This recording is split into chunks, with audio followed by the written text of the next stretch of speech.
Hey everyone, welcome to another episode of Tech Gamers World. In this video, I've got something really cool for you. Nintendo just released, for free, a digital copy of The Legend of Zelda Breath of the Wild Explorer's Guide. Now, if you're like me and you love everything about The Legend of Zelda and think Breath of the Wild was one of the greatest games of all time to date, then you'd be super excited for this book as I am. So I'm going to flip through and check it out and see what's going on. So as always, if you could click that like button, subscribe to the channel, and stay tuned. We'll be right back.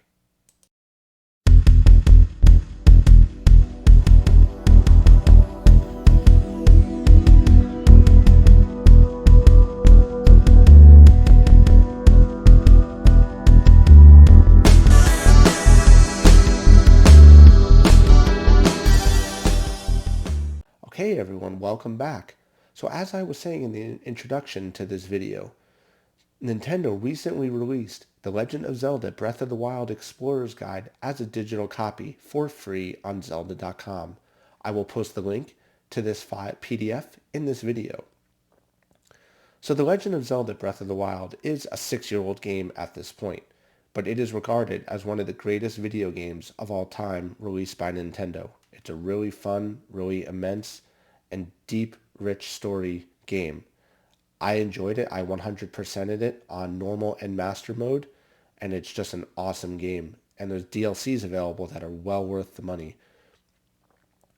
So if you're like me, you're super excited for The Legend of Zelda Breath of the Wild 2, Tears of the Kingdom to come out in a couple of months. I'm eagerly awaiting that game to be released because I love everything about Legend of Zelda. I've beaten pretty much every game in existence, and they are just so much fun.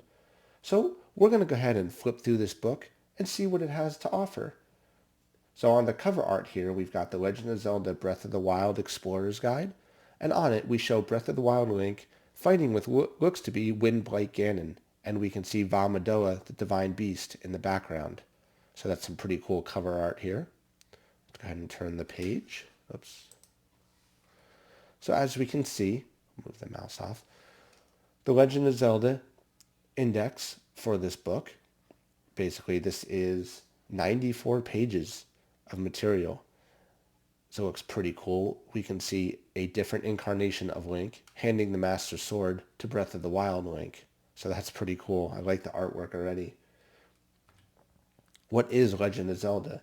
So this page tells the story and the history of Zelda, Link, and Ganon, the three main characters of almost every Legend of Zelda game. The Triforce. So basically, if you don't know, the Triforce is three pieces. Basically, together they form the Triforce. So when it's broken apart, it's courage, wisdom, and power. Link has courage, Zelda has wisdom, Ganon typically has power. Let's go ahead here and turn the page. So here we have some history of the Legend of Link.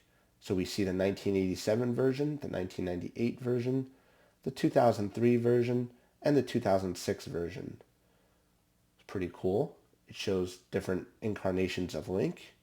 And we see the Super Nintendo version on the screen. And we see some information on the Master Sword as well. The Wilds of Hyrule. So this is where the introduction to Breath of the Wild actually starts.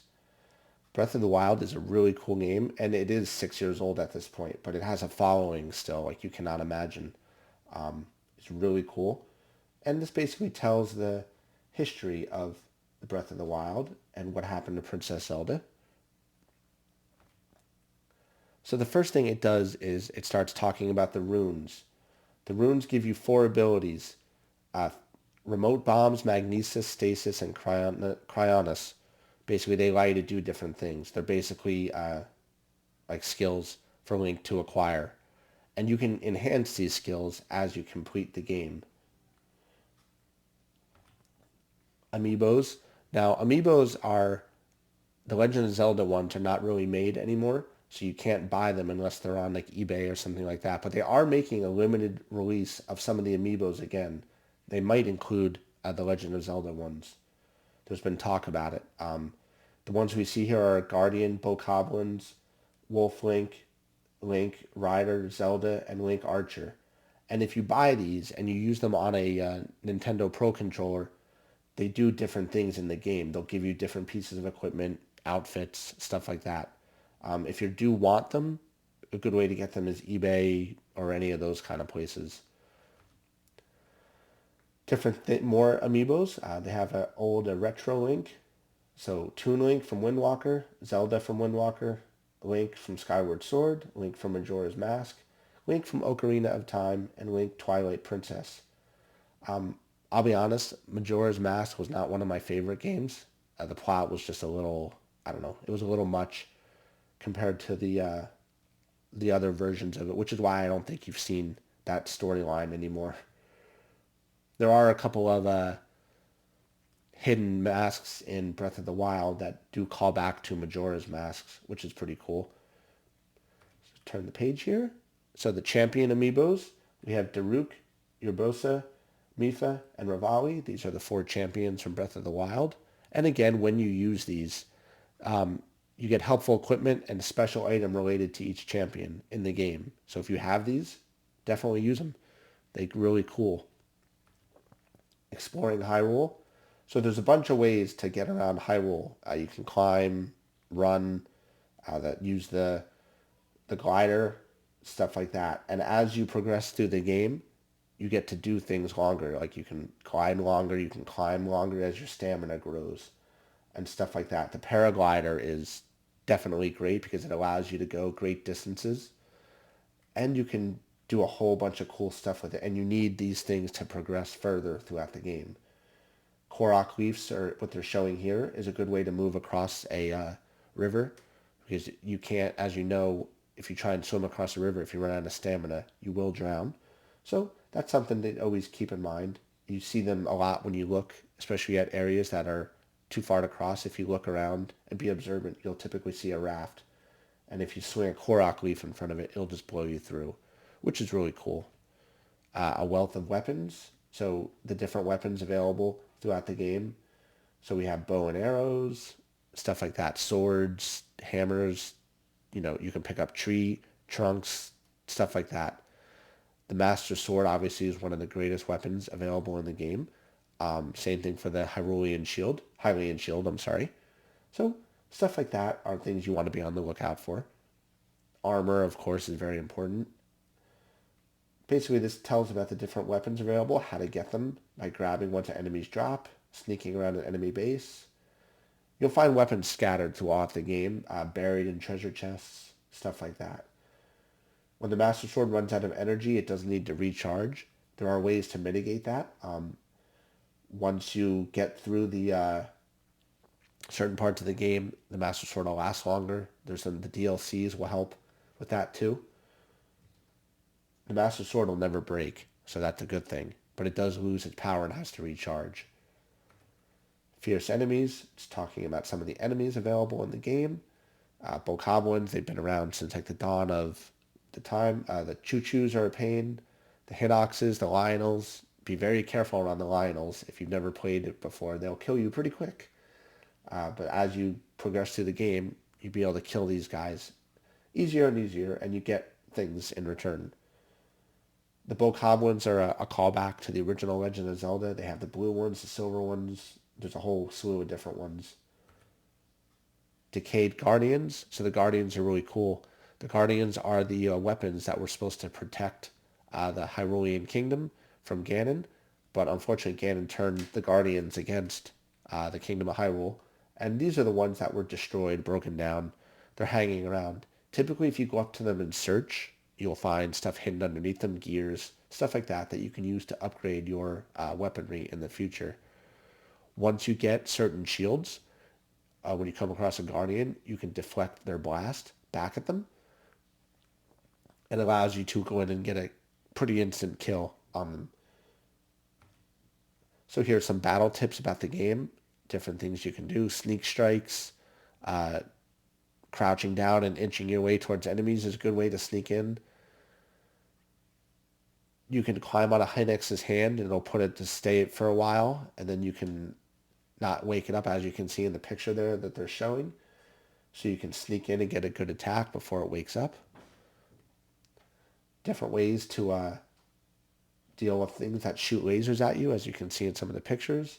What you can do with the boulders, you can use magnesis to move things. You can obviously, when you see a group of bokoblins, as you can see in the corner here, the top right, if you shoot a fire arrow at them or blow up an explosive barrel next to them, you'll basically kill all of them. Running and dropping bombs, obviously. There are two different types of bombs, the ones that just sit and the ones that roll. So you want to use the ones that are accordingly. Bokoblins hate bees, so keep that in mind. Very important throughout the game. If you shoot the beehive with an arrow, the bees scare the bokoblins and they'll run off. So powerful weapons, more information on weapons here, which is really cool. When you get your house, you can put the weapons in your house and store them there so that if you need more, you can just go back and get them. And they're available, the taluses, hinexes, talking more about that here. I love the artwork in this is amazing. A lot of this is screenshots from the game, but the funny part is the game itself had such good graphics, it basically is artwork. Certain equipment is more powerful against certain enemies, so they're giving you an explanation here of what kind of weapons you should use against guardians, against bokoblins, stuff like that. And you want to tell when you hear about, you can use the camera rune to take pictures of enemies you face. So, and the equipment you find, so they'll be registered in your Hyrule Compendium. The Hyrule Compendium is basically an index of everything you see. So if you take a picture of it, it'll be logged, documented. When you come across them later, you'll know exactly what it is. So they're talking about different moves you can make, how you can use your shield to slide down mountains. This is really good for moving long distances. You can do tricks and jumps. There are some spots where you actually do have to jump over. Surfing on a shield will eventually break it, so keep that in mind. Mid-air shooting is really good. If you hit things in certain spots, you can stun them, and you have to use the mid-air shooting skills to actually get to some of the different shrines to make them appear, especially around Valmadoa and that whole flying area theme. So you can do shooting while you're on horseback, while you drop from a paraglider, stuff like that. And time will slow down when you do that, so it gives you that ability to aim a little better. More information here on just different techniques. Shield surfing and mid-air shooting. Again, more information on that. Flipping, flurry rush is really good. If you dodge their attack, the enemy's attack in a certain way, you'll get what's called a flurry rush, where you can swoop in and beat him up before he can really even move. So that's really cool. Time actually slows down for you, but looks normal for them. So you get a lot of attacks in, and sometimes you can kill the enemies. That's called a perfect dodge, and I highly recommend you learn it because it comes in handy quite often. So talking about more how the ground to cover, pushing your limits and testing the boundaries of the world. So more travel techniques. If you're like me, you learn some tricks. You can attach things to like boulders and stuff, and then if you use stasis and kinetic energy to build up a boulder and then launch it, sometimes you can launch yourself with it, which can take you far distances. People use this trick to get to Ganon's castle before they're technically ready to. You see it all the time in different YouTube videos. So they show you a couple of little tricks here about moving around the world. Hunting and gathering, very important. Hunting and gathering is what needed to collect food and resources that are not available anywhere else. So if you're running low on energy or you're want to cook something, hunting and gathering becomes really important because what you hunt and gather, you can cook and make into certain things. So if you cook vegetables, certain kinds, you can make things that can be heat or weather cold resistant, which is really important when you're going to areas that you're not ready for yet. For example, when you first go to the volcano area and it's super hot, you don't actually have the heat armor yet. So you need to use certain things to keep you alive till you can get the heat armor. Stuff like that. Keeping your inventory full of ingredients is great because you can keep sticks and light a fire and cook them anywhere you go, such that when you're in a certain area, you can get what you need, which is really cool. The hunting and gathering was one of the things people loved about Legend of Zelda Breath of the Wild. I remember being fascinated by it before the game came out because they showed it in trailers. And the art of Hylian cooking, which is what they're getting into now. Yummy edibles, stuff like that. Select up to 5 ingredients at a time for Link to hold, and then you throw them in a cooking pot. And if you do the right combination of things, you'll get things that'll increase your stamina, greater defense, hearts, temporary increase of hearts. But you can also make things that can make you sick, like dubious food or rock hard food. They're just a waste if you make them. Like for example, here's a tip: cooking 5 pieces of raw meat will make a meat skewer. So a meat skewer is good because it'll give you a boost of hearts, and if you're fighting a boss or something hard and you need it, it's great. Or you can sell them for a good amount of rupees. So tower power. So this game introduced the towers, and they're all over the world here. So when you get to certain areas of the world, you'll see that the map doesn't show anything because you haven't explored it yet. The way to make it show a regional area is to climb to the local tower and use the Sheikah slate to acquire the map information. It gets downloaded to your tablet, and then you can see the area around you, and it opens it up as a travel gate too. So you can warp back to that particular spot. Most of the towers are pretty easy to climb. Some of them do get a little bit difficult, but it's always fun. Treasure chests are everywhere throughout Hyrule. You just have to look. Do you find them underwater? Sometimes you have to use magnesis to pull them out. This is just giving you a little description of that. Flocks of Koroks. Koroks are everywhere throughout the world. There's like 100 and something of them. You trade as you get them. They give you seeds, and you use them to track down Hestu. He's a large Korok who travels to various spots in Hyrule. And if you give him all the stuff, he gives you upgrades in return. More the ability to carry more things, stuff like that. Koroks are a big part of the magic of living in Hyrule, so the least you can do is indulge them in their game of hide and seek. So some of them are a pain to find. You'll hear them when you're around, and there is the mask that you get eventually that helps you locate Koroks because it makes noise and jiggles. The shrines. So as we all know, Legend of Zelda is based on shrines. I mean, they've always been there. Legend of Zelda, the original, through every version, has always had a shrine to discover and explore. They're basically like just challenge areas. Legend of Zelda, the original, there were what, 8 or 10 of them, and when you got them, you got pieces of Triforce and stuff like that. So everyone's different. In this, you get medals. Basically, you get as you collect them all, and you want to get through the 100% the game. You have to find all the shrines, explore them, and get everything from them. The spirit orbs, you got to get all of them. Every shrine, you'll meet a mysterious monk who will give you a spirit orb. So to 100% the game, like I said, you need to collect all the shrines. Now, the shrines are everywhere throughout the world. They become a warp point, too, which is great. So some of the shrines, or most of them are pretty easy. Some of them you have to fight guardians. Others you have to do things like make the maneuver, use the Pro Controller to manipulate the map, and stuff like that. You can trade every time you get 4 spirit orbs. You can use those to pray to the goddess, and she'll give you either a heart upgrade or a stamina upgrade. You want to redistribute it that equally. There's a creepy demon near one of the villages that can help you redistribute your hearts and stamina if you want to. How to get off the Great Plateau. This is basically the beginning of the game. You need to get through 4 shrines and then climb to the top of the Temple of Time, where you hear a backstory from the King of Hyrule, who is now deceased. And he gives you the paraglider, which you can use to get off the Great Plateau. Now, when you see people who play the video game who do a rush on a Hyrule Castle right after the Great Plateau, they typically skip the Great Plateau and just start right there.